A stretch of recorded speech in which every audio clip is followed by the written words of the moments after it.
On était au dernier jour de mars. Le froid piquait aigrement la main dont elle retroussait sa jupe. Le pas et la pensée, vivement rythmés, elle se sentait en énergie et jouissait de la claire profondeur du ciel.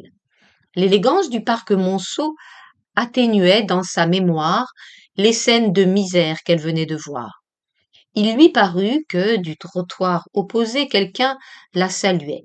Elle tourna la tête, hésita un moment, puis traversa la chaussée. Monsieur Hanson? Oh, madame, je croyais que vous ne me reconnaissiez pas. J'étais distraite, pardon. Depuis quand êtes-vous à Paris? Depuis hier soir. Vous demeurez par ici? Non, rue de Fleurus, au-dessus des arbres du Luxembourg. Je flânais. Au fait, je puis bien vous le dire, je suis allée regarder votre maison. Je regrette de ne pas avoir été chez moi. Mais je ne vous ai pas demandé, ce n'est guère l'heure de faire des visites. Alors pourquoi êtes-vous venu? Pour savoir quel aspect a l'endroit où vous vivez. Vous vous souvenez un peu de moi, j'en suis bien aise. Je commençais à croire que je ne vous reverrais jamais. Pourquoi ne m'avez-vous pas écrit? J'aurais commencé volontiers, mais j'ignorais votre adresse. À propos, dites-moi votre numéro rue de Fleurus, afin que je puisse vous atteindre si de nouveau vous me lâchez comme vous venez de le faire pendant 7 mois, car il y a 7 mois que nous ne nous sommes vus, le savez-vous? Oui, je le sais. Allons, dites le numéro, et racontez pourquoi vous n'avez pas écrit. Le numéro c'est 14, et vous, dites-moi plutôt pourquoi j'aurais écrit. Pour tenir votre promesse d'abord, et puis pour m'être utile. Voulez-vous que nous marchions? Il fait un froid. Avez-vous des nouvelles de Léo? Elle ne répond plus à mes lettres. Je l'ai vue ce matin. Comment? Elle est à Paris? Depuis 10 jours. Elle m'a fait l'effet d'avoir une attaque de spleen. Elle m'a dit qu'elle vous rencontrerait ce soir dans une maison où vous dînez ensemble. Chez les Audichans, son spleen l'empêche de venir me voir, mais elle a averti madame d'Audichans de son retour. Elle dîne chez elle. Avouez que, si on avait l'amitié susceptible, cela cesserait d'être de l'amitié. L'amitié ne vit que de liberté, d'égalité et de tolérance. Eh bien, malgré l'infamie de ces procédés, je suis heureuse de revoir cette mauvaise personne. D'abord, j'ai à lui dire des tas d'histoires, à lui demander des conseils. Vous vous souvenez qu'à Bayreuth, elle m'a délégué ses pouvoirs sur ces pauvres. Je viens de voir une famille qui l'intéresse particulièrement et au sujet de laquelle je suis perplexe. Les Dalise. Vous les avez aidés aussi. Ils parlent de vous avec une reconnaissance. Je me suis occupée d'eux il y a quelques années. Où en sont-ils? Comment va le père? Pitoyablement. J'ai de la peine à leur faire le bien que je voudrais. Ils sont irritables, un peu vaniteux. Je n'ose jamais leur poser une question, ça les offense. Que faites-vous pour eux? Mais que puis-je faire? Je leur donne de l'argent. Ça réussit mal. J'ai beau être douce, chaque mot que je dis semble les fâcher. Comprenez-vous pourquoi? Ce n'est pas de l'argent qu'il faut leur donner, mais le moyen d'en gagner. Comment? Il y a bien des façons. J'ai payé l'apprentissage du fils aîné chez un menuisier, il y a 2 ans de cela. Il doit commencer à savoir quelque chose. Faites-lui faire des meubles grossiers que vous donnerez ensuite à d'autres. Ça lui remontera le cœur à ce petit de savoir qu'il aide ses parents au lieu de leur coûter. Et puis, Madame Dalise est une très bonne ouvrière. Commandez-lui des travaux. Il suffira pour lui être utile que vous lui donniez le quart de ce que vous demande votre lingère. La première des charités, madame, consiste à cultiver la fierté du pauvre. L'aumône démoralise, sème la haine, et c'est logique. Songez-y, pour que le miséreux se sentît tenu à la reconnaissance, il faudrait qu'il vît le riche se gêner, se ruiner pour lui. Vos obligés aperçoivent le dilettantisme, la vanité ou la cruauté sous cette bienfaisance qui consacre à leur soulagement une miette de son bien, une parcelle de son temps, un fragment de son émotion. Puisque nous parlons des Dalises, je vais vous indiquer un cadeau que vous pouvez leur faire sans les offenser. Chargez-vous de l'éducation musicale du petit Paul. Léonora lui a fait commencer le violon et dit qu'il est très bien doué. Il est trop frêle pour les métiers rudes Et s'il est capable de faire une carrière d'artiste, il pourra, dans l'avenir, tirer sa famille du besoin. Voilà, madame, un peu au hasard des indications. Tout cela vous coûtera plus d'efforts que de prendre un billet de banque dans votre porte-monnaie en assurant ces gens de votre sympathie à leurs mots, que vous ne pouvez même pas comprendre. Cela vous ennuiera peut-être. Pas du tout. Mais je croyais qu'on sait la charité sans l'avoir apprise. Je me trompais. Oui, pour qu'elle soit belle, il faut transformer le principe de la charité, qui est l'égoïsme le plus bas. Cela vous surprend? Regardez les motifs.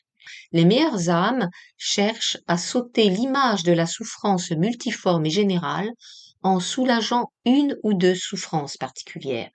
Les plus nombreuses n'ont qu'un goût inconscient et cruel de perfectionner la douceur de leur luxe par le contraste des images de misère. Vous devez avoir raison.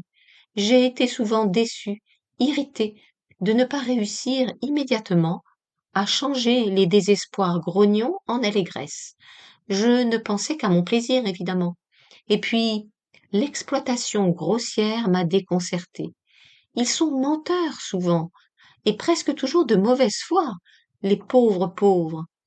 Quelle raison auraient-ils d'être bons? Souffrir sans espoir ni relâche n'élargit pas le cœur. Le bienfait, subi d'abord, requis ensuite par nécessité, dégrade. Il faut pratiquer la charité humblement. Surtout, il faut rendre à ces êtres courbés le sentiment d'une responsabilité qui les redresse et ce goût de l'effort qui s'use quand trop longtemps l'effort a été inutile. En somme, vous pensez qu'il n'y a d'intéressante que la souffrance matérielle. Mais madame, comment la séparer de la souffrance morale? Mourir de faim et voir les siens dans le cas d'en faire autant donne des sensations qui, tenez-le pour certain, ne se localisent pas uniquement à l'estomac. En outre, la souffrance matérielle, comme vous la nommez, fait à l'homme le tort suprême, car elle casse en lui les ressorts de l'orgueil. Oui, je trouve les souffrances de la pauvreté plus totales que celles de l'amour et de l'ambition. On n'en guérit pas comme d'une passion qu'une autre passion efface. Pourtant, je vous assure que j'ai vu des vieillards, injustement hier, si abrutis par l'habitude de manquer de tout et de ne pas espérer que, certainement, ils ne sentaient plus rien. Ne doutez pas que, pour en venir là, il lui ait fallu plus de temps que n'en mettent les vieillards qui mangent des truffes et entretiennent des danseuses pour oublier leur plus grand chagrin sentimental. Vous haïssez la richesse. Je hais les riches. Les riches, ce sont toujours les mêmes, comme ceux qui se font tuer. Acquérir et surtout conserver une fortune dans les conditions actuelles exige un pouvoir de dureté et d'indifférence qui révolte le sens humain. L'abbé Werner, dont Léonora vous a si bien parlé, était riche lorsqu'il a perdu ses parents. Il est mort ruiné. Léonora, qui gagne beaucoup d'argent et qui a une tête de caissier, ne sera jamais riche. Pourquoi ne pas achever? Vous songez que je suis riche, moi? Je ne me suis jamais dit tout cela. Il semble si naturel que j'ai de la fortune. Il est certain que j'ai l'habitude de dépenser beaucoup d'argent. Mais si madame Dalise fabrique des lingeries élégantes et chères, c'est que je suis là pour les porter. Mon luxe fait vivre ceux qui le produisent. Très mal. Il parvient très peu de votre argent à ceux qui travaillent pour vous. Il s'arrête aux mains des intermédiaires. Il y aurait beaucoup à dire sur l'utilité du luxe. C'est à mon sens une idée régressive. Mais nous ne sommes pas encore au moment où les personnes de votre sorte pourront accepter les raisons que j'aurai à donner. Laissons cela. Je voudrais seulement fortifier votre courage contre les déceptions que vous rencontrerez. Vous ne pouvez guère que soulager momentanément. Mais si vous rendez la vie possible à une famille où le père est un ivrogne invétéré, vous mettez les enfants de ce père en état de résister, dans une certaine mesure, à la dégénérescence atavique.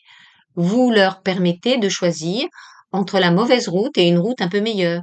C'est ce choix-là que la misère interdit. Si votre générosité est cause qu'un certain nombre de jeunes êtres n'aillent au vol et à la prostitution que si leur tendance les y porte, vous aurez fait une œuvre suffisante. Ces enfants demeurent de faim qui, par vous, auront à manger, ne seront pas encore des héros d'énergie et de pureté, mais leur santé meilleure leur fera une meilleure mentalité. Ils seront plus aptes à la joie. C'est cela seul qui importe. Et leurs enfants à eux auront chance d'être un peu mieux débarrassés des tares héréditaires. C'est un long travail auquel vous collaborerez ainsi. Mais cette action, qui va se répercutant à travers la race, n'a-t-elle pas de quoi tenter? Et quelle magnifique façon de durer que d'être une cause lointaine de bonheur et de dignité pour ceux qui viendront lorsque depuis longtemps nous ne serons plus. Il m'a semblé, dès la première fois que je vous ai vu, que vous étiez capable de sentir cela. C'est pourquoi je me permets de vous parler avec une liberté qui vous choque peut-être. Au reste, tout ce que je dis là est très banal, mais vous n'êtes probablement pas accoutumé à y songer. Non. Avant de retrouver Léonora et de vous connaître, j'étais dans une grande indifférence à ce sujet. Même, j'étais détournée de la charité par ceux à qui j'envoyais faire profession. Ils s'en autorisent volontiers pour avoir le cœur plus aride que les plus égoïstes cyniques. La charité de ceux-là est le pire des gestes pharisaïques. Ils prétendent à la reconnaissance, ils veulent moraliser, tout cela ne vaut rien. Avant de conseiller, il importerait que l'on se représentât les conditions morales et physiques de qui on conseille.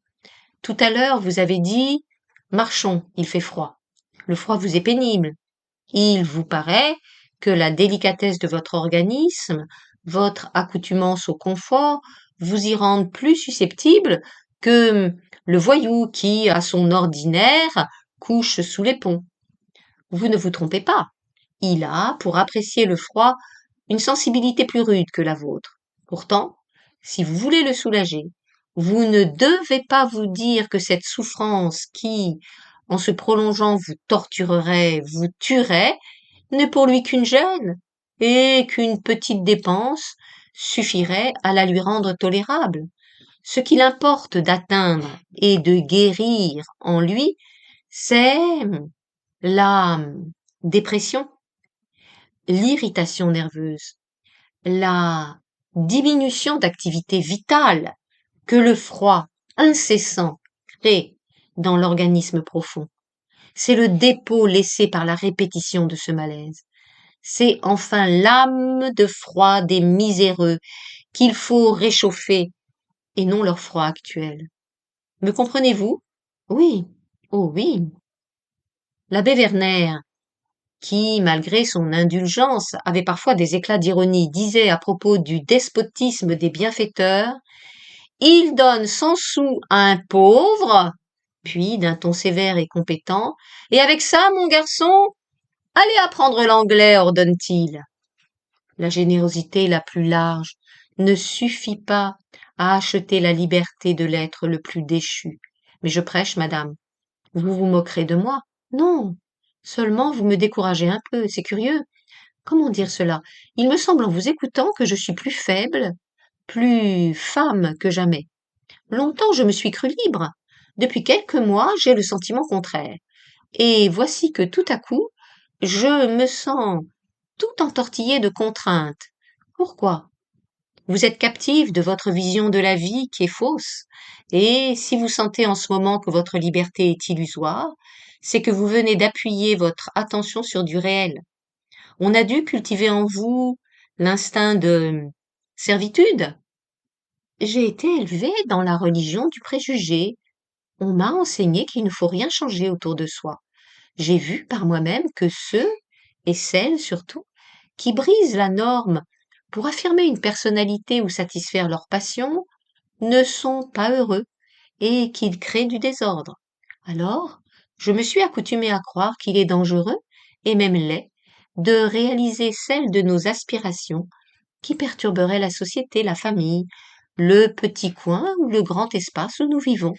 Mais avais-je tort? C'est une telle responsabilité que de s'isoler par des actes insolites. Le faut-il? À quoi bon? Vous venez de dire le mot qui enferme le destin des femmes. Vous avez peur de la responsabilité. Depuis le commencement des sociétés, la femme est en esclavage.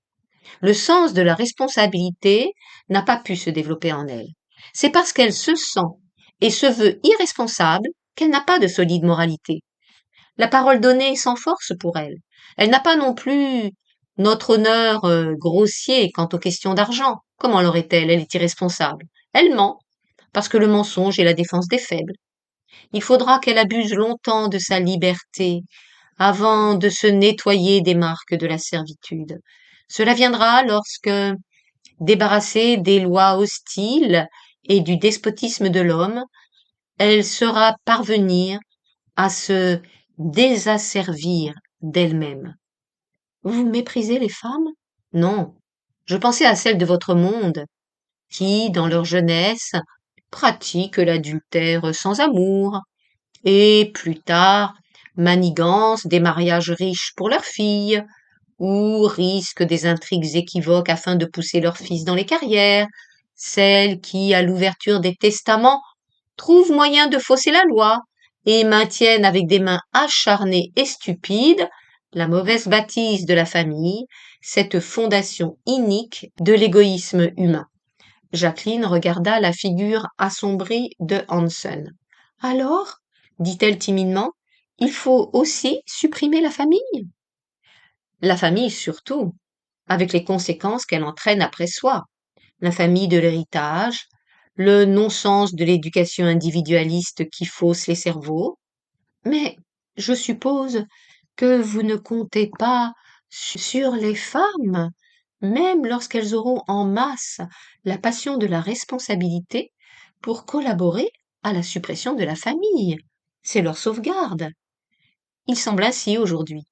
Les femmes de l'avenir seront différentes de celles qui ont tant besoin d'abriter leurs faiblesses au foyer conjugal. Déjà maintenant, il y en a d'autres et nombreuses. Je connais en Russie et ailleurs des jeunes filles hautement nées, belles, de forte instruction, qui ont renoncé volontairement, passionnément, à l'esclavage du luxe et qui, mal vêtues, mal nourries, mal logées, mènent des vies utiles et dangereuses. Ces femmes-là enseignent, soignent les simples, à qui elles savent se rendre semblables, font de la lumière dans les têtes obscures, diminuent le vice et développent l'espérance. Vous avez vu des figures pareilles dans des livres qui amusent votre goût littéraire, et vous avez pensé qu'elles s'étaient embellies d'avoir traversé des cerveaux de grands artistes. Elles sont strictement vraies, mais ce ne sont pas là des Parisiennes, amoureuses de leur plaisante geôle. Pas si plaisante. Souffrez-vous dans la vôtre? Je commence. Sortez-en. Comment faire? Vous conquérir vous-même.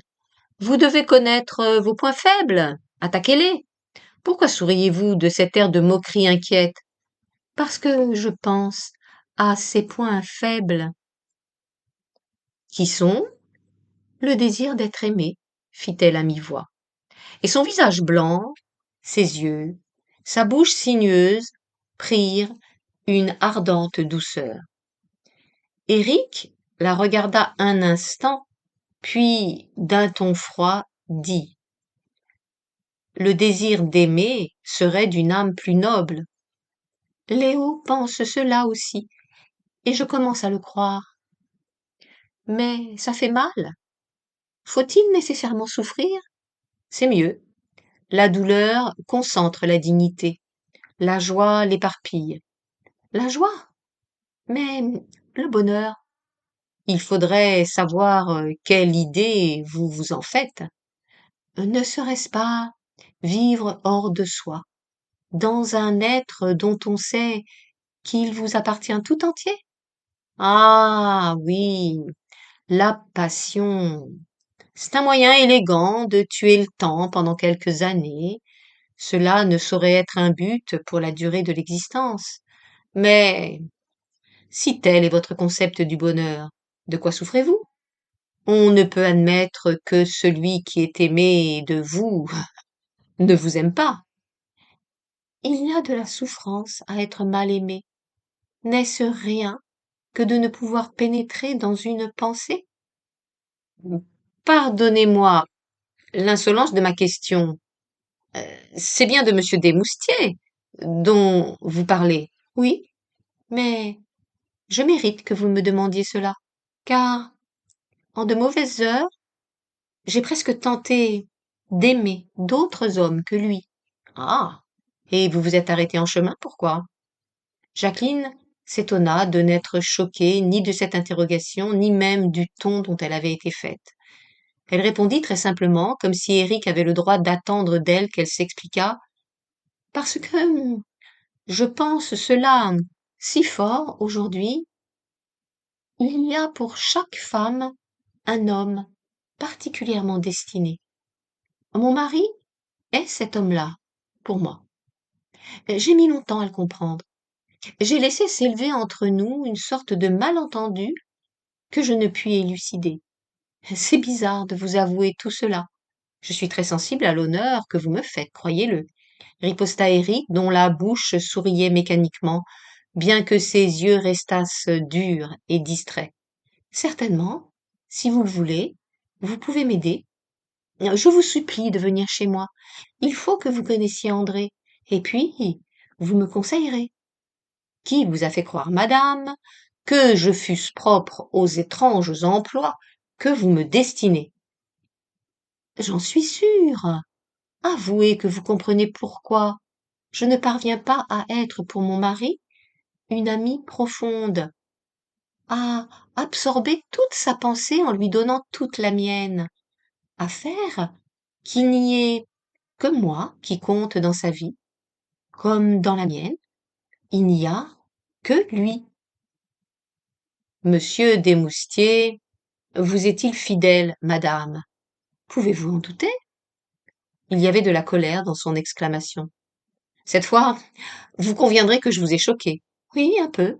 Alors, c'est donc que monsieur Desmoustiers vaut mieux que vous, puisqu'un soupçon sur sa fidélité vous indigne, alors que c'est vous qui venez de le dire, vous avez été sur le point d'aimer d'autres hommes. Jacqueline fut un moment sans répondre, puis hésitante. C'est vrai, dit-elle, mais, vous alliez ajouter, ce n'est pas la même chose.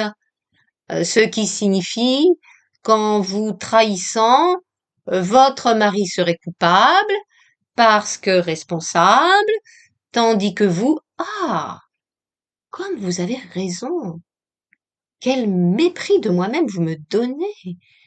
C'est parce que je pense ainsi que je ne mérite pas qu'il m'aime comme je voudrais. Enseignez-moi comment réaliser ma vie. Parlez-moi, mon bon, cher ami. Je vous prie de m'excuser, mais au cas même où j'aurais les moyens de vous obéir, je ne m'en servirai pas. Pourquoi? Qu'y a-t-il? Vous ai-je blessé? Pourquoi? Parce que je vous aime follement, mortellement, et vous exigez trop en voulant que je vous aide à cultiver votre passion pour un autre, pour celui-là. Il salua et partit rapidement. Immobile au bord du trottoir, Jacqueline le regarda s'éloigner, tandis qu'autour d'elle, des enfants couraient avec des piaillements de peur et de plaisir, sous l'argent froid du soleil d'hiver. 2.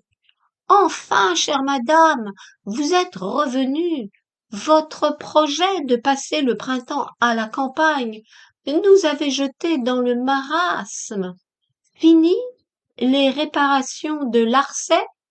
Et Maud Simpson, qui venait d'entrer chez la comtesse d'Aulichamp, lui serra les mains d'un air prodigieusement tendre. De ses lèvres, son sourire parut couler sur toute sa personne.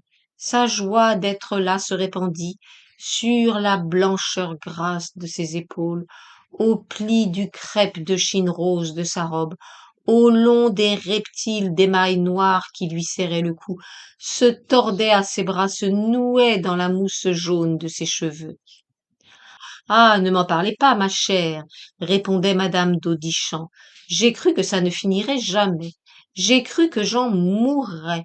Dieu sait ce que j'ai cru. Il a fallu refaire toute la faisanderie, les chenilles. Monsieur d'Audichamp ne voulait pas démarrer que tout ne fût fini. Quelle scie à la campagne! J'avais une vieille amie qui disait qu'on y devient laid, sale, bête et ennuyeux. Comme c'est vrai!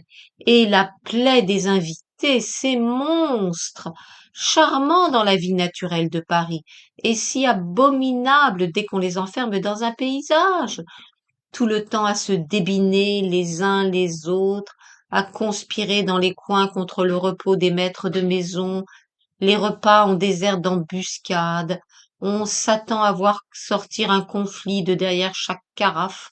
Moi, les jours de pluie, je rêve une Saint-Barthélemy qui me débarrasserait de tous ces animaux-là. Et puis, quand on est seul, c'est encore pis. Les voisins, les encroutés, ceux qui ne bougent jamais, vous tombent dessus aux heures où on veut écrire ses lettres, se reposer. Avec ça, nous avons un curé, fou de politique et stupide et assommant.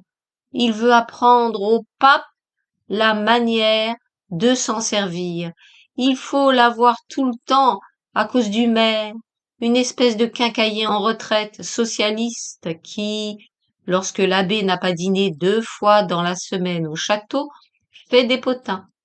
Et les histoires de garde et de braconniers, et les filles de ferme qui n'arrêtent pas d'être enceintes. Jamais je n'arriverai à comprendre la monomanie qui nous pousse à aller champignonner dans nos terres. Et vous, qu'avez-vous fait après nous avoir quittés à Bayreuth? Comme c'était assommant aussi cet endroit-là. J'ai flâné en Allemagne et en Grèce après, avec les moustiers toujours. Je ne les ai pas vus encore, naturellement. Je suis là depuis une semaine, pas eu le temps de faire des visites. Il m'a semblé que ce serait plus gentil de nous retrouver tous à dîner ce soir. Je crois bien que c'est délicieux. Non, je n'étais pas avec les moustiers. Je les ai rejoints en novembre à Blancheroche, où j'ai passé 15 jours. Ils vont bien? Quels gens charmants. C'est si rare un ménage où on n'invite pas la femme pour avoir le mari ou le contraire. Le bel André est toujours aussi fascinant. Est-ce qu'il est fascinant? Je n'avais pas remarqué. Ah, ma chère bonne petite, mais voyons, ne dites pas ça, on a envie de rire. André Desmoustiers, mais c'est la séduction même. Il a le je ne sais quoi auquel on ne résiste pas, et cet air d'avoir toujours de l'amour sur lui pour en offrir à celles qui en voudront. Et puis ses façons câlines et énergiques. Il doit embrasser dans une perfection. Nous pourrons nous renseigner là-dessus auprès de Jacqueline, et d'autres aussi. Est-ce que vous croyez que, vraiment, allons, comment me demandez-vous ça? Vous le savez mieux que moi. Pourquoi? Vous êtes tellement dans l'intimité de la maison. La figure épanouie en rosace, madame d'Audichamp se porta au-devant du ministre des Affaires étrangères qui venait d'entrer. La comtesse d'Audichamp fut célèbre, à la fin de l'Empire, par l'éclat brun et rose de sa beauté, son esprit coupant et l'obstination excentrique de sa fidélité au somptueux hussard qu'elle avait épousé bien qu'il fût sans fortune, séduite par la carrure de ses épaules et ses larges yeux simples, maintenue dans le devoir par la régularité d'un service conjugal dont, à ce que disent ses familiers, il n'a pas encore démissionné. Monsieur d'Audichamp détonna la cour de Napoléon III et les salons des temps républicains par une constance dont il serait malaisé de citer beaucoup d'exemples. Ils font un ménage excellent, où la galanterie un peu surannée du mari et la verveuse brusquerie de la femme s'emboîtent avec une précision parfaite. Leur fille unique a épousé le marquis de Lurcel qui, fort passionné de politique et d'idées progressistes, a introduit dans le salon de sa belle-mère quelques-uns des hommes qui gouvernent le pays.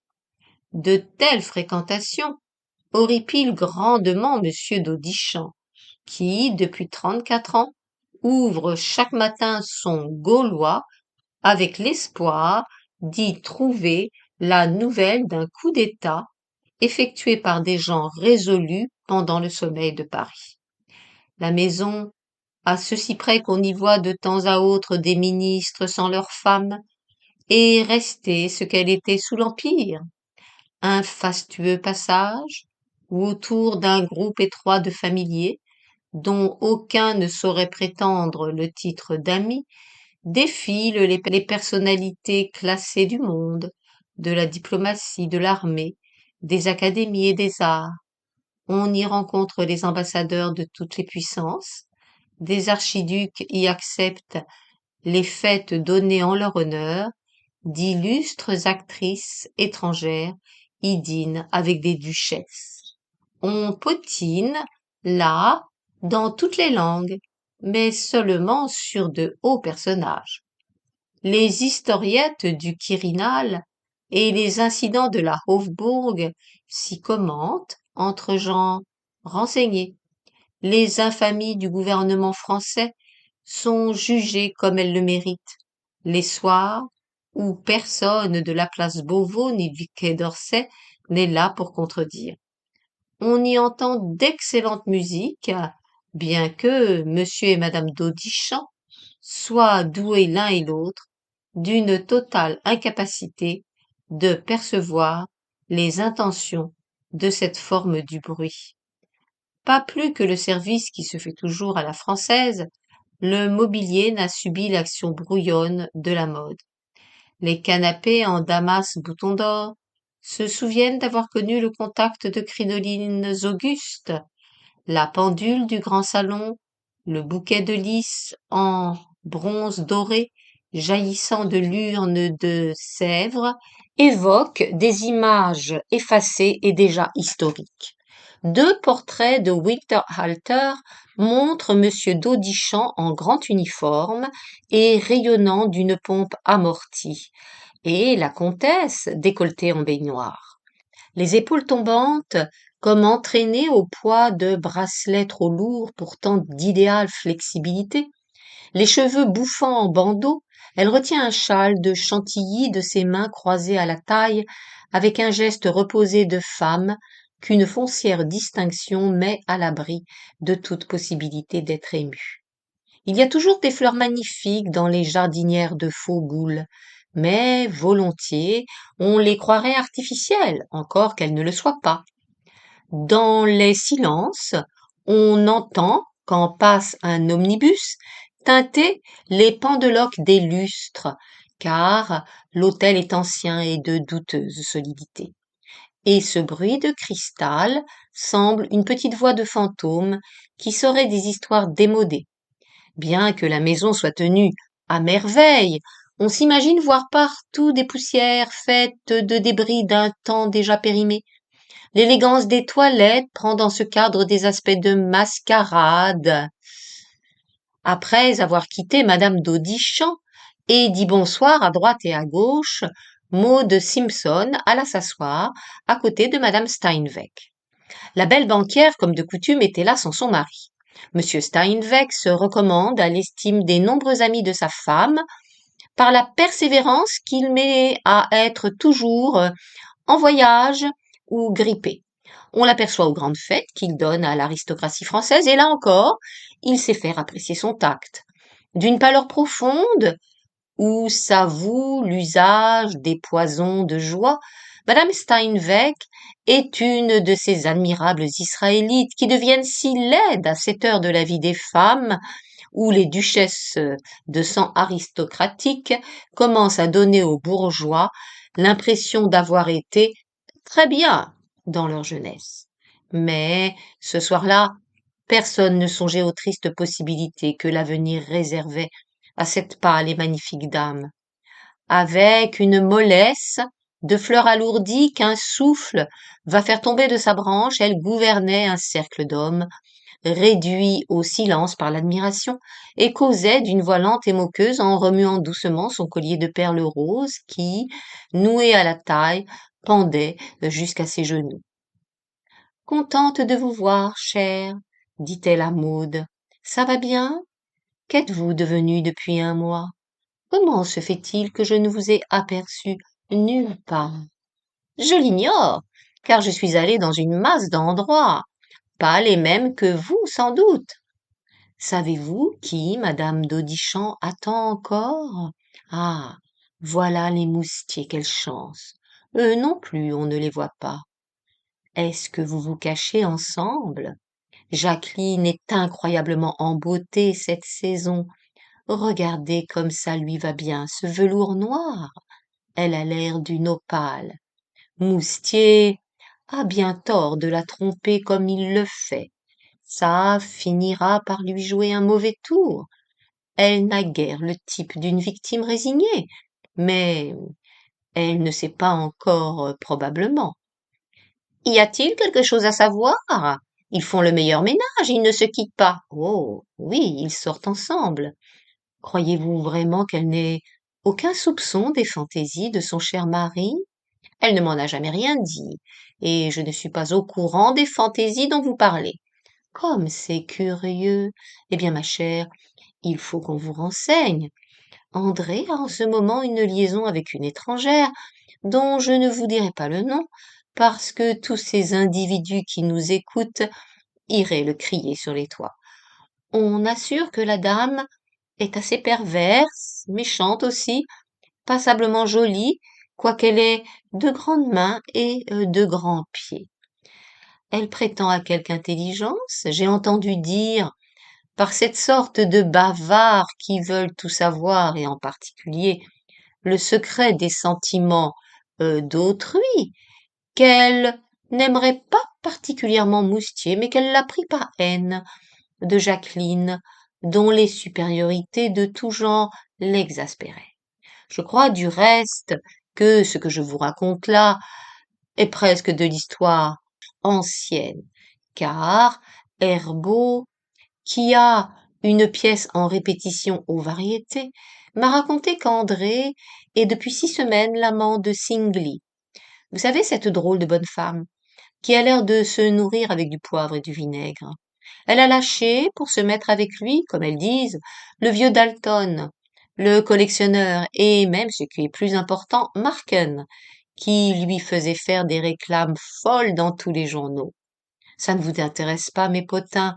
Vous n'avez pas l'air de m'écouter. Si, comment donc, avec ardeur? J'ai tout très bien entendu. L'étrangère, Singley, le vieux Dalton, Marken, c'est très amusant. Par la façon dont vous le dites. Vous avez un art si incomparable du récit. Vous y mettez un accent qu'on n'est pas accoutumé d'entendre dans le monde. C'est sans doute un peu du génie de votre race. La crispation des lèvres qui découvrit les dents de madame Steinweg devait probablement être un sourire, elle n'eut pas le temps de répondre. Jacqueline rejoignait le groupe, les paroles rituelles des rencontres mondaines s'échangèrent. Nous causions de vous, chère, commença madame Steinweg. Nous remarquions que vous êtes ce soir encore plus jolie que de coutume. Qui sait comment je serai demain? Répondit Jacqueline.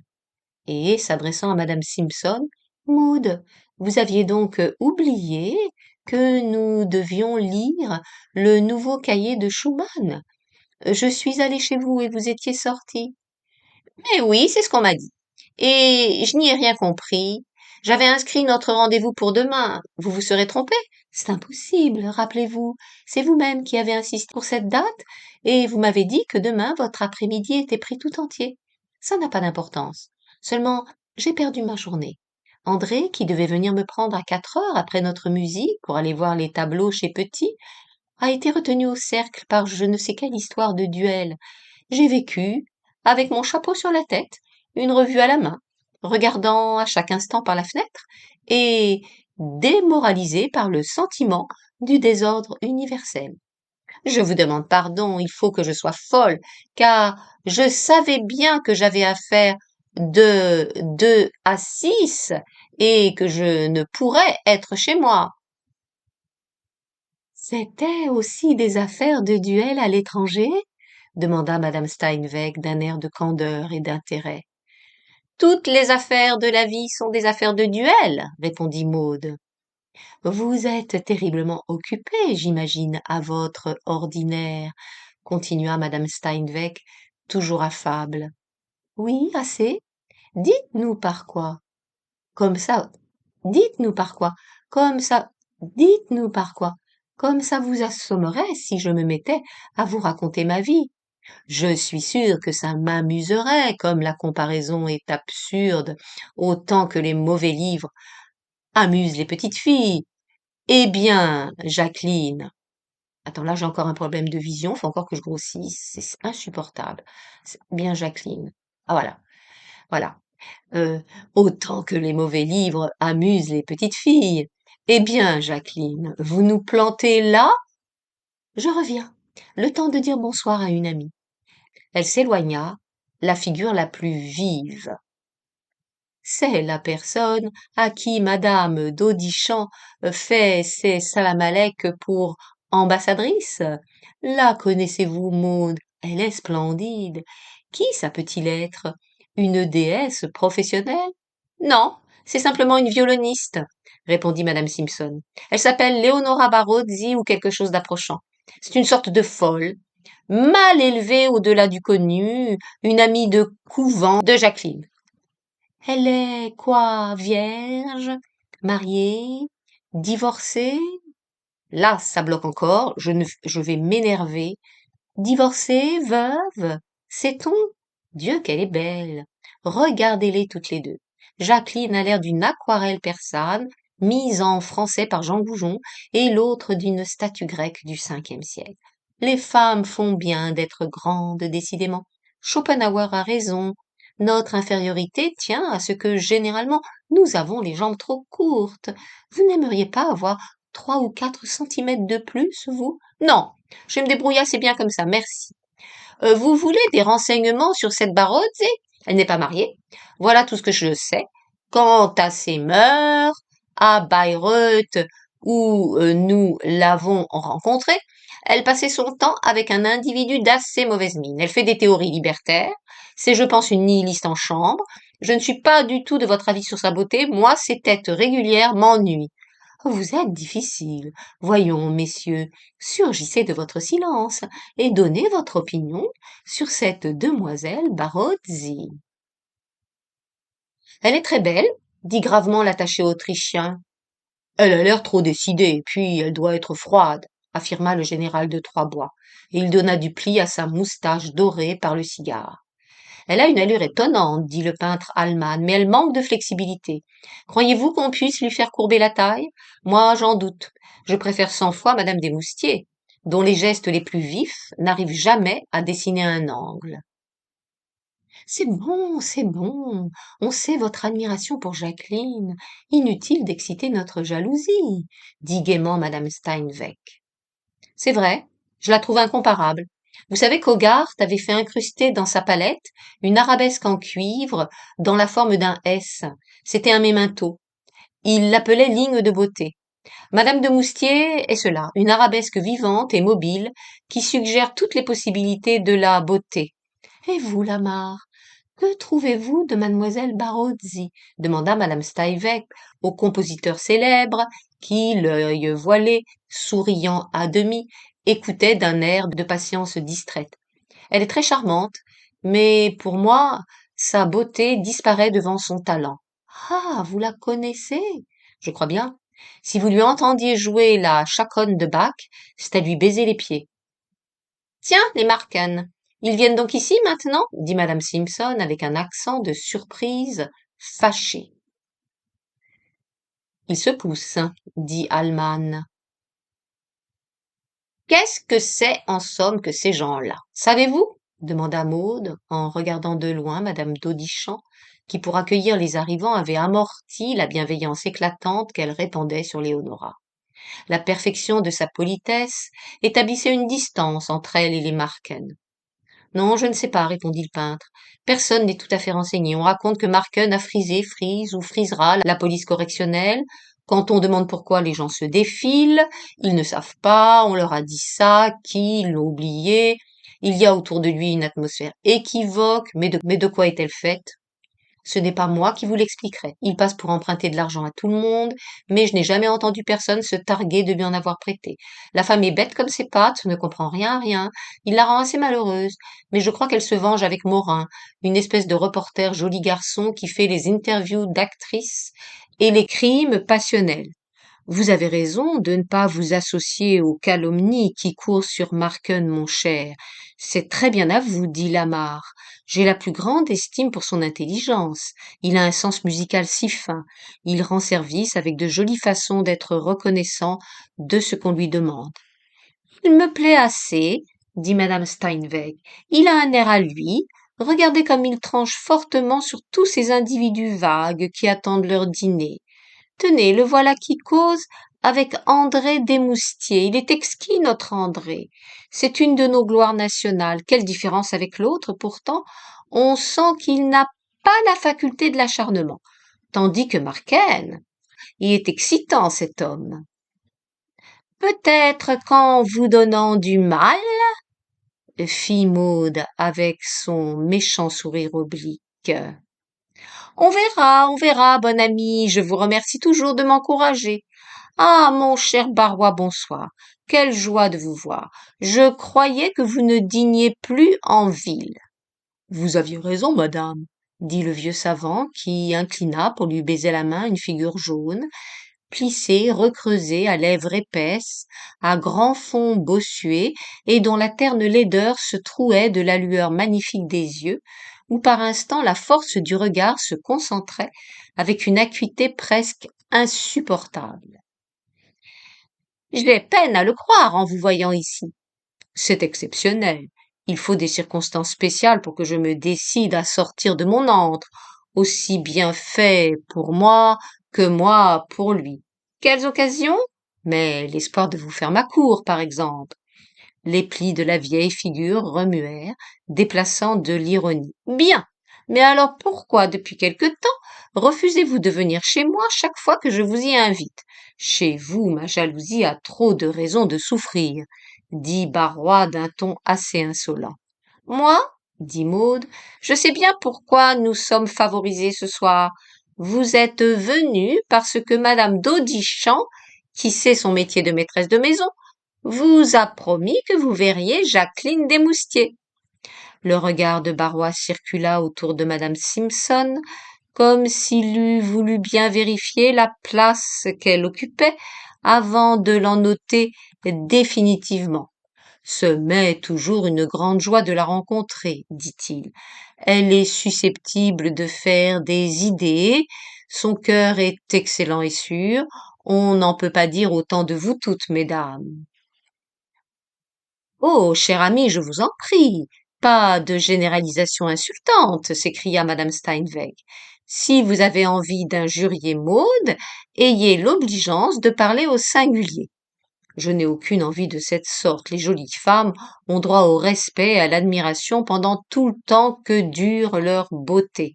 Et après? Demanda madame Simpson. Oh, après, elles récoltent ce qu'elles ont semé.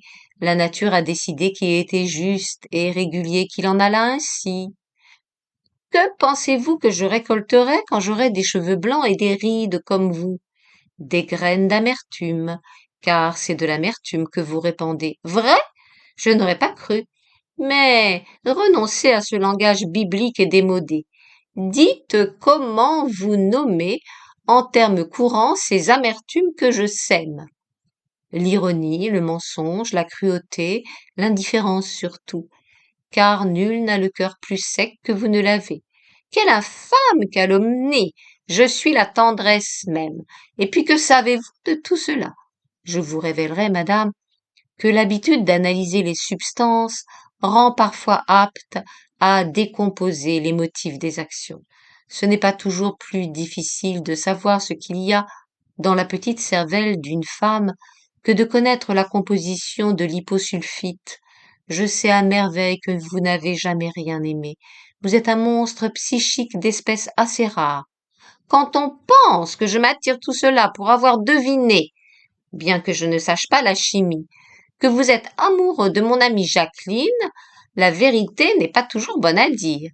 Étant amoureux d'une femme parce qu'on l'admire en la vénérant, alors je suis amoureux de Madame Desmoustiers, à l'exclusion de beaucoup d'autres femmes. Il aggrava le sens de sa phrase par un petit salut qui en dédiait à Maude l'intention offensante. Elle rougit et sourit. 3. On annonçait le dîner. Barrois obéit au signe d'appel que lui faisait Madame d'Audichamp.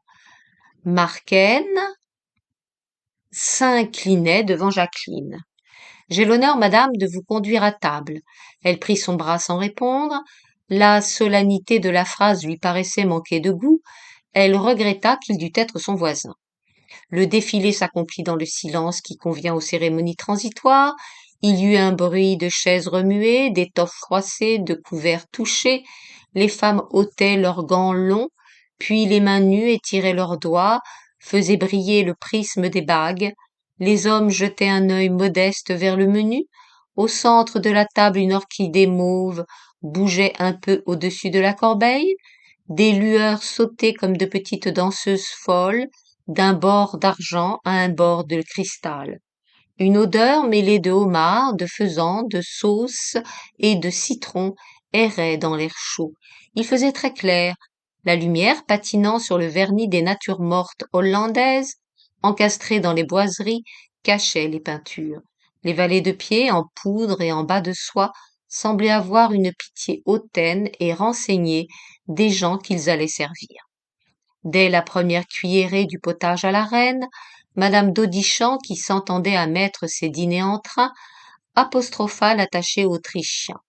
Les journaux du matin annonçaient que le cher empereur avait la grippe. Était-ce vrai? L'attaché dut en convenir. On rechercha l'âge exact du souverain. Le général de Trois-Bras savait de lui une anecdote de chasse et l'a dit. Puis, de l'air d'un examinateur qui regrette d'être certain que le candidat ne sera pas reçu, Monsieur d'Audichamp somma le ministre qui était à la droite de la comtesse de lui révéler sans plus attendre ce qui se passerait en Europe à l'heure déplorable où la mort de l'empereur mettrait tant d'intérêt aux prises. Le ministre, ayant fait là-dessus les phrases qu'il fallait, il se trouva un député royaliste pour n'être pas de son avis. Le marquis de Lurcel jeta dans le débat des opinions subversives qui firent monter le sang d'une généreuse indignation au visage de son beau-père. Mais tout s'arrangea dans l'étonnement inquiet et admiratif que causa madame Steinweg en donnant d'un ton détaché un renseignement diplomatique dont le caractère intime fit tomber le monocle de l'attaché autrichien. On passait les timbales de homard à la Poliakoff, la conversation générale était lancée. Dès que Barrois se fut assuré que le dialogue établi entre madame d'Audichamp et le ministre avait chance de durer, il se tourna vers Jacqueline et dit à demi-voix. Je ne suis venu ici que pour vous voir. Vous aviez quelque chose à me communiquer demanda-t-elle en regardant avec attention le marli doré de son assiette. Beaucoup de choses. Je voudrais obtenir mon pardon. Vous avez été sévère pour moi. Ne pourrez-vous oublier le tort d'un instant? N'aurai-je plus jamais votre amitié? Vous m'avez rendue méfiante. On ne peut aimer que ceux dont on est sûr. Vous ne devez pas aimer grand monde alors. On aime toujours peu de gens. Vous en avez trouvé qui en rien ne vous ont déçu? Oui, je crois bien. Quelle question? Oh, elle est plus naturelle que votre étonnement. Je voudrais vous entendre nommer ne fût-ce qu'un seul de ces types si honorables pour l'humanité. C'est facile, mon mari. Barrois vida son verre en 3 coups violents ainsi qu'on fait pour favoriser la déglutition d'un cachet médicamenteux de proportions exagérées. Il reposa le verre, s'essuya les lèvres, et l'air détaché de toutes les contingences reprit. Expliquez-moi l'idée que vous vous faites quand vous prononcez ces mots. Être sûr de quelqu'un. Je vous l'ai dit souvent, on gagne du temps en vérifiant le sens qu'attachent au vocable les personnes avec qui l'on cause. Les malentendus viennent de ce qu'on interprète différemment le dictionnaire. Il n'y a pas deux interprétations. Être sûr de quelqu'un, c'est savoir qu'il est et restera pareil à ce qu'il paraît être. Bon, mais il peut vous plaire de prendre pour un héros un brave homme d'âme paisible. Et alors, s'il agit en brave homme et non en héros, lui saurez-vous mauvais gré de se montrer différent de l'idéal que vous vous étiez fait de lui et qui ne lui ressemblait pas. Mais je ne suis ni sotte ni folle. Si je vous ai admiré, vous, c'est que votre intelligence me cachait votre caractère. J'ai conclu de l'une à l'autre. Vous m'avez démontré que je me trompais. Je suis fondée à dire que vous m'avez déçu, car c'est vous qui m'avez renseigné sur vous-même. Laissons cela. Vous aurez toujours raison de moi. Mais il s'agissait de votre mari. Élucidons cette affaire. Vous dites qu'il reste pareil. Pareil à quoi? Voilà la question. Qu'exigez-vous de lui? Qu'il soit beau? Il l'est. Qu'il sache dire sur tout sujet des choses suffisamment ingénieuses pour qu'on ne songe pas à leur souhaiter de la profondeur? Bien. Quoi encore? Qu'il ait un grand goût qui s'applique aussi justement à vos toilettes qu'aux ouvrages de l'esprit? Qu'il pratique élégamment la générosité, se batte en duel avec une correction aisée? Il est apte à tout cela. Mais est-ce bien la synthèse de votre idéal? Résumons-nous d'un mot. Il faut que, sentimentalement comme en ses actes, il soit incapable de forfaire à l'honneur et à la sincérité, comme il est incapable de manquer à l'élégance. Je ne sais si je vous comprends. Précisons encore. Tomberait-il dans le mauvais cas de ne plus être pareil à ce qu'il semble, s'il avait des maîtresses, par exemple? Bien entendu. Qu'y a-t-il là de singulier que vous me regardiez ainsi? Ah, c'est que ça l'est singulier, déconcertant, inouï. Comment, vous, dont j'admirais tant l'esprit critique, vous attachez de l'importance à la fidélité, pas à celle du cœur, cela va de soi. La fidélité physique, je suis ahuri. Mais oui, j'attache de l'importance à la parole donnée, c'est assez simple, vraiment. Vous moquez-vous de moi? Qu'avez-vous à me faire dire toutes ces banalités et à les écouter de cet air de mauvaise ironie que je déteste? Ne vous fâchez pas. Je cherche à vous comprendre, vous me paraissez tellement différente de la femme que j'ai connue. Vous avez raison, je suis changée. Il me pousse une conscience. Pour autrui, pour moi surtout. Mais prenez garde, il y a dans votre voisinage des personnes que nous intéressons trop. Qui ça? Sans bouger la tête, Jacqueline, d'un mouvement des yeux, indiqua Marken, qui, absorbé, semblait-il, en une songerie triste, n'avait pas dit un mot depuis le commencement du dîner. Quelqu'un ayant parlé du Pacifique, la conversation eut un ressaut. Dans la hâte d'exprimer de patriotiques inquiétudes, chacun coupait la parole à son voisin. On flétrit d'un commun accord tous les peuples anglo-saxons. Exécrable nation de marchands égoïstes! S'écria le général de Troyes-Bois. Oh mon Dieu! Dit Barrois. Il faut avouer que les peuples ne sont ni bons ni mauvais. Tout n'est que moment et circonstance, et les circonstances ne sont pas créées d'une pièce et soudainement par la tendance maîtresse d'une nation. Elles naissent lentement, fragmentairement, sans que leurs milliers de causes nous soient connaissables. Général, vous qui êtes un savant joueur d'échecs, vous n'ignorez pas ce qu'on entend par ce terme, la force de l'échiquier. C'est le résultat soudain, apparu, de coups joués longtemps avant, et qui ont semblé insignifiants à ceux mêmes qui les risquaient. À un moment donné pourtant, les suites de ces petits coups, dont on se souvient à peine, déterminent une situation contre laquelle on ne peut plus lutter C'est comme si des combinaisons qui se seraient faites latéralement à celles des joueurs envahissaient l'échiquier, primant tout. Les jeux de la politique subissent de ces aventures, dont, en justice, on ne sait à qui se prendre, car il arrive que les joueurs grâce à qui le mat se donne soient morts jusque dans la mémoire des hommes.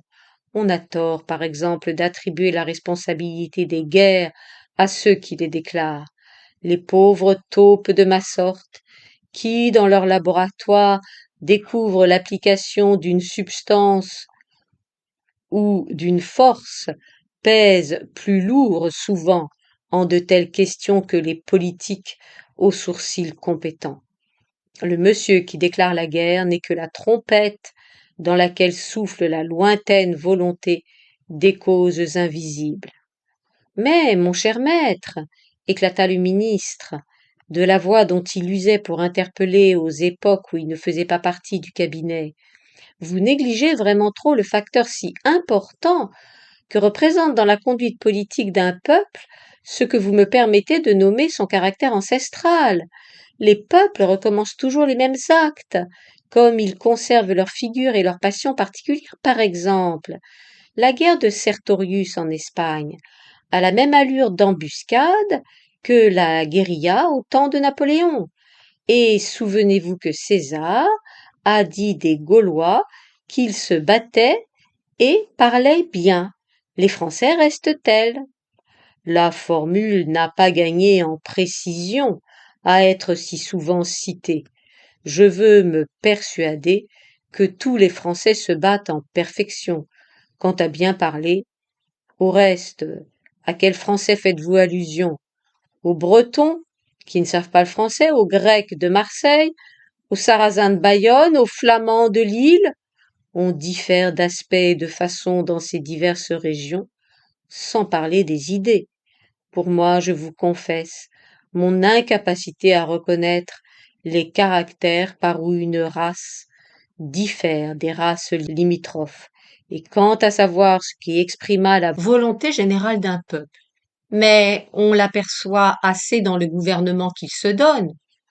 J'aurais mauvaise grâce, au moment où nous jouissons de l'admirable ministère que vous représentez si brillamment ici, à vous dire que je ne crois pas qu'en aucun temps aucun peuple ait choisi son gouvernement. Et s'il s'agit d'une autre, il faut bien se rendre compte qu'un bon tiers de la nation voudrait le renverser, qu'un autre tiers le souhaiterait également, si la peur des révolutions n'était si vive dans ce pays révolutionnaire, et que le dernier tiers, enfin, obéit à ses seuls intérêts en désirant que les choses restent comme elles sont et verrait le régime changer sans horreur, pourvu que les mêmes avantages lui fussent assurés par un autre. Alors, qui donc est républicain dans notre République? Demanda le ministre, en souriant avec bénévolence, pour témoigner que la souplesse et la portée de son esprit lui permettaient de tout entendre. Mais le chef de l'État, naturellement, les ministres, et aussi les ministrables, et encore ceux qui pensent devenir ministrables avec le temps, c'est plus qu'assez pour sauver la République. D'ailleurs, elle n'a rien à craindre de ceux qui l'attaquent. Et pourquoi donc? S'écria monsieur d'Audicham. Pourquoi, cher monsieur? À cause de ces incomparables truffes que je mange et de la beauté de ces orchidées, à cause aussi de la possibilité où nous sommes d'invectiver contre le régime sans courir le risque de la vie ou de la liberté, même en présence de monsieur le ministre des Affaires étrangères, qui est trop spirituel pour s'en fâcher. La République n'est pas en danger, parce que ceux qui lui veulent sincèrement du mal sont trop à l'aise dans leur belle maison. Ce n'est pas de haut en bas que se font les révolutions.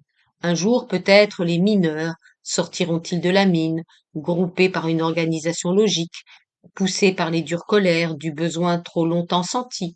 Alors la République sera peut-être en danger, mais je pense qu'on causera quelque temps encore en des dîners tels que celui-ci, avant que pareille chose n'advienne. C'est gai tout ça, dit madame Steinweg. On se voit pendu au réverbère par des gens ivres. Quelle saleté! Mais, dit le marquis de Lurcel, pour en revenir aux anglo-saxons, vous ne nierez pas qu'ils donnent des marques évidentes de cette volonté générale que vous refusez de concéder à la France, quand ce ne serait que cette persuasion si anglaise, et qui devient américaine aussi, qu'ils ont d'appartenir à une race préférable à toutes les autres, et que la seule chose d'importance cosmique, c'est que cette race-là prime. Marken se pencha et dit de sa voix dure et chaude: c'est en croyant qu'on vaut plus que les autres, cela ne fut-il pas vrai, qu'on arrive à mener le monde. Le Messie ne pouvait naître que chez le peuple qui s'affirmait l'élu de Dieu. C'est du Christ, sans doute, que vous entendez parler, demanda Barrois. L'exemple est faible, l'historicité de ce personnage est si incertaine. Quelle abomination! Cria madame d'Audicham.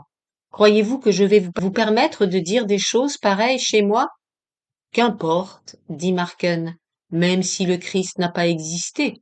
Il y a une idée chrétienne, et nous lui devons la forme et l'enrichissement de notre sensibilité. Une médiocre acquisition, dit André Desmoustiers, cessant de causer avec madame Steinweg. Le christianisme ne nous a pas perfectionné l'entendement. Toute la partie spéculative et critique de notre pensée nous vient des Grecs. L'enseignement judaïque a élevé notre conscience morale, je le veux bien, mais c'est au détriment de notre faculté de joie. Il nous a dotés du socialisme, des grèves et de la pitié. Encore tous ces embellissements de la vie nous viennent-ils surtout du rationalisme germanique, dont la réforme nous a empoisonnés. Le moment où on aperçoit dans son plein jeu l'action du christianisme, c'est le Moyen Âge, ce temps où l'intelligence dort d'un sommeil de brute, où les hommes ne savent plus que tuer, pleurer ou tomber en transe hystérique. On peut discuter cela, dit Marken d'un ton bref. Le Moyen Âge est à mon sens la période poignante, le sublime malaise de croissance de l'humanité. C'est l'heure anxieuse et singulièrement émouvante où se fait le transfert de l'intellectuel au sensible. Vous jugez que tout avait été pensé dans l'Inde, en Égypte et en Grèce. Vous accorderez bien que tout n'avait pas été senti. L'histoire est tranchée en deux par l'éveil de la vie intérieure, devenue plus forte et plus riche que la vie de l'action. Non, le Moyen Âge n'est pas un sommeil, c'est un recueillement, et je ne sais rien qui émeuve davantage que ces ardentes courses vers le rêve des extatiques desseins candides à cœur puissant, épris de pauvreté, joyeux de souffrir, affamés de contemplation, simples êtres plongés jusqu'à la bouche dans l'idée chrétienne et qui découvrent sans effort ce que la science a mis si longtemps à nous faire accepter, que tous les hommes ont droit à la joie et aussi que la souffrance n'est pas une dégradation, mais un sommet. Vous dites que le christianisme nous a donné la pitié, oui, et c'est vraiment au Moyen Âge qu'elle naît de lui. Or, la pitié n'énerve pas comme vous prétendez. Elle est un plus puissant moteur de civilisation que l'intérêt lui-même. Et ce qui nous a donné encore ce christianisme, c'est l'amour. L'amour surgit du Moyen Âge, tel que jamais le délicat et profond Platon n'aurait su le concevoir. La pitié a poussé les penseurs au fécond travail des sciences libératrices, et l'amour fuse vers les mains des artistes qu'il rend divinement habiles. L'Antiquité a un cœur d'homme, c'est un cœur de femme qui chauffe la pensée moderne.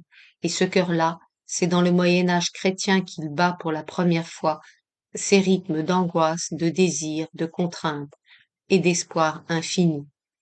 Il semble, riposta monsieur Desmoustiers, que le peuple qui a donné le poète d'Antigone et d'Iphigénie avait tout de même une jolie notion de la femme, et quant à la pitié, je pense que Nietzsche avait bien raison de la tenir pour un principe d'avilissement. Nietzsche, oui, et ensuite il est devenu fou pour avoir voulu vaincre sa monstrueuse faculté de tendresse. Même en admettant que nous soyons plus faibles qu'on ne l'était au temps de Socrate, nous sommes généralement parlant dans une condition morale supérieure. Au reste, La force individuelle perd de son utilité dès qu'on a compris la force collective de la solidarité. C'est par elle que nous irons vers la vraie civilisation. C'est la science qui nous mènera à la civilisation parfaite, trancha net le ministre. Oh, avant cela, dit Barrois, elle aura bien besoin qu'on la réforme, cette pauvre science. Toutes les monomanies dogmatiques des religions se sont réfugiées chez elle. Elle a ses papes, ses cardinaux, ses évêques, ses conciles où on décrète des articles de foi, ses devins qui devraient avoir des bonnets pointus, et ses explications du vol des oiseaux, et ses thaumaturges qui persuadent sans prouver, et ses fidèles qui croient sans comprendre. Oui, oui, elle est dogmatique, la brave science, et comme tout dogme est forcément erreur, il faut qu'on change cela un jour ou l'autre. Quand, comment, voilà ce que je ne sais pas. Mais comme c'est ennuyeux tout ce que nous racontons là. Non, dit madame d'Audichant, mais c'est bien subversif. Comme vous pensez mal, mon cher Barrois. Tout le monde ce soir d'ailleurs est abominable. Mais non, madame. Monsieur Marken a défendu le christianisme de la manière la plus efficace en disant qu'il nous a révélé la femme. C'est en effet à cela que notre triste espèce devra de trouver son équilibre, ce qui ne manquera pas de se produire dès qu'on aura reconnu l'égalité des sexes. Voilà qu'il est féministe. Barrois, je ne vous avais jamais vu sous une aussi mauvaise lumière. Tous les hommes sont féministes, bien chère madame. Informez-vous, s'il n'y avait pas les femmes pour faire obstacle. Oui, dit tout à coup Leonora Barozzi. Elle s'obstine à prendre les chaînes qu'elle porte pour des colliers. Comme ça ferait bien à l'ambigu cette phrase, confia madame Simpson au général Troisbois, que cette conversation avait totalement dégoûté. Barrois s'écriait. Bravo, mademoiselle. Vous allez venir à mon aide, je vois ça. Vous aussi, vous êtes féministe. Quelle chance. C'est la première fois que je rencontre une femme qui pense ainsi sans avoir d'abord pris la précaution d'être laide. Je ne suis pas féministe au sens habituel du mot, et je ne tiens pas à voir les femmes affirmer leur indépendance par des allures spéciales. Même, je ne sais si la question avance beaucoup de ce fait qu'on leur permet de discuter devant des juges la question du mur mitoyen ou de défendre les cambrioleurs. Ah, moi, je suis pour les femmes avocates, interrompit madame Steinweg. Ça nous convient si bien de faire prendre des blagues pour la sainte vérité. Il faudrait justement, dit Léonora, que les femmes fussent écartées des professions où la duplicité est tenue pour une arme loyale, car ce qu'elles ont à acquérir avant de mériter un peu de ce qu'elles demandent, c'est le courage de la vérité, et d'abord sa notion qu'elles n'ont pas. Voilà, voilà, toujours la même chose, dit Barrois. Quand une femme est féministe, c'est par mépris pour les femmes. Madame d'Audichant exprima des idées dont il ressortit que le sens du respect allait se perdant. On parla de l'esprit de caste, puis de l'esprit militaire. La conversation s'était fort animée. Marken discutait violemment avec le député royaliste un incident colonial. Barrois se tourna vers Jacqueline. J'ai dit assez de balivernes pour avoir le droit de causer avec vous maintenant. Nous en étions restés à ceci, qu'il vous poussait une conscience. Ça signifie que je commence à me rendre compte de mes devoirs envers autrui. Tenez, je me suis découvert des torts envers vous. J'ai été coquette. Je ne m'en doutais même pas, tant ça m'était naturel à cette époque-là. Mais à présent, quand même ce serait vrai. Vous aviez tous les droits, mais je me suis si terriblement repentie. Vous ne saurez jamais ce que vous étiez pour moi, ce que vous êtes toujours. Jusqu'à vous, je n'avais connu que des femelles, ou des robes, comme madame Simpson, par exemple. Vous, vous êtes la femme. Quand on vous aime, les poumons qu'on a savent mieux utiliser la pureté de l'air. Les nerfs profitent mieux du soleil. Vous donnez cette espérance diffuse qui circule dans tout l'être sans consentir à prendre une figure précise qui est proprement la jeunesse. Vous vous moquez de moi? Non. Ah, j'ai vu dans votre regard la douceur d'autrefois. Vous me pardonnez? Eh bien oui, mais faites en sorte que je n'ai pas à le regretter. Ne dites plus rien, vous verrez, comme je vous remercie.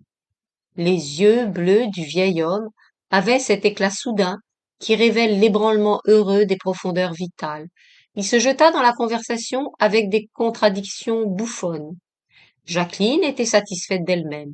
Léonora aurait sans doute approuvé tout ce qu'elle venait de dire. Et Éric, depuis qu'elle était là, elle y pensait sans trêve. En écoutant les propos qui se croisaient, elle imaginait les réponses qu'il y pourrait faire. Cet esprit tendu était différent de tout cela, si différent. Elle avait une admiration de lui et une peur sourde qui le lui rendaient respectable. Elle voulut moquer son inquiétude. Cependant, sur cette figure que les traits trop petits faisaient enfantine, elle avait vu le roidissement des résolutions implacables. Qui était-il en somme? Que faisait-il? Léonora avait parlé d'un grand ouvrage politique auquel il travaillait. Il pouvait bien, après tout, n'être rien de plus dangereux qu'un utopiste, qui cherche dans sa chambre les moyens de transformer la société par la voie de l'argument. Pourtant, un malaise circulait en elle. Elle pencha la tête pour regarder son mari, mais la figure d'André était cachée par les fleurs d'une corbeille. L'analogie banale de ce léger obstacle insurmontable qui empêchait qu'ils pussent se voir la troubla. Il lui parut que dans l'air étouffé, un courant froid passait sur ses épaules nues.